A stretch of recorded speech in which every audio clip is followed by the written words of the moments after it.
So tingnan nyo yung ano, yan, baha na yan.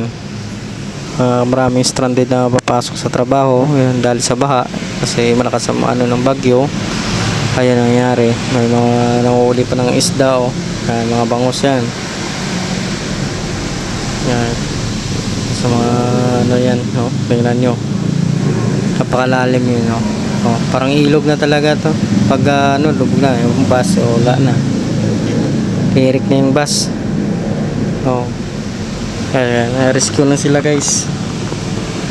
Mga bata nag-enjoy na sa mga babaw ng ano, sa labas ng bahay nila. Ayun, tingnan nyo guys, grabe, okay. Ito sa loob ng bus, ayan, lalangoy na lang. Tingnan nyo guys, ito sa loob ng bahay, pinasok na ng tubig.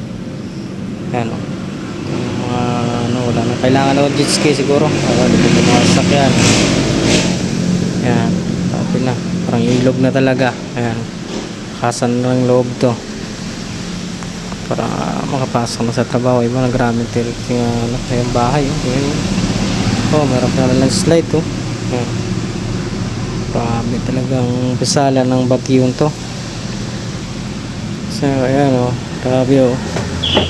Ayan talagang buhay pagka ano, ayan, yung kotse wala na, lubog na.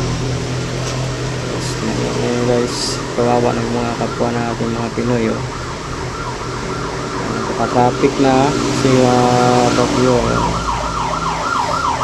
Grabe, lahat ng motor, mga natigirik ng motor. Ayan guys, nakasaya pa rin ang ulan dyan. Marisk ko pang baby. Sa bubong ng bahay.